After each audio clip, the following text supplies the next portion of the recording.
चाहिँ मैले 1 लिटरको लिएर आएको छु। यो 1 लिटरको 2 लिटरको छ होइन। अस्ति चाहिँ 2 लिटरकै एउटा थियो।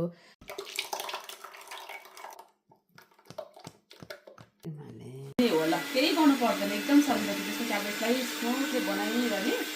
अघि मैले फर्स्टबाटै देखाएँ, पहिला त्यही हो हुँदै गएको छ होइन।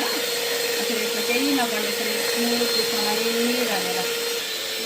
केकको लागि हो भने चाहिँ रेडी भयो है। अब यस्तो हुँदैछ है, मैले देखाइरहेको छु है। कतिको भएपछि मात्रै हाम्रो घिउ बन्छ भनेर अझ बनाएको छैन है। अब चाहिँ हुन लाग्यो, भएको छ है। यस्तो सम्म आउँछ।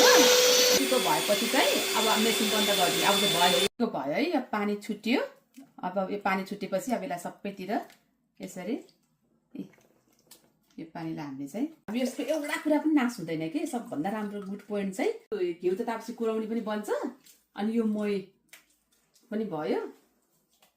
सबै सकेपछि अस्ति यत्रा अब यति गरेपछि यस्तो अब यो चाहिँ 2 लिटरको है होइन। 2 लिटर क्रिम। यो चाहिँ मेरो भगवानको पूजाको रुमको लागि मात्र अलिकति। अनि सबैजनाले एकदमै धेरै रिक्वेस्ट गरे भएर सबैजनाको लागि बनाइदिएको।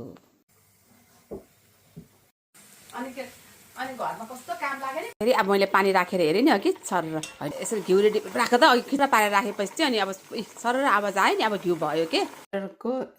2 लिटरको ठ्याक्कै यति के भन्छ यति हुँदो रहेछ। ल घिउ चाहिँ रेडी भयो है।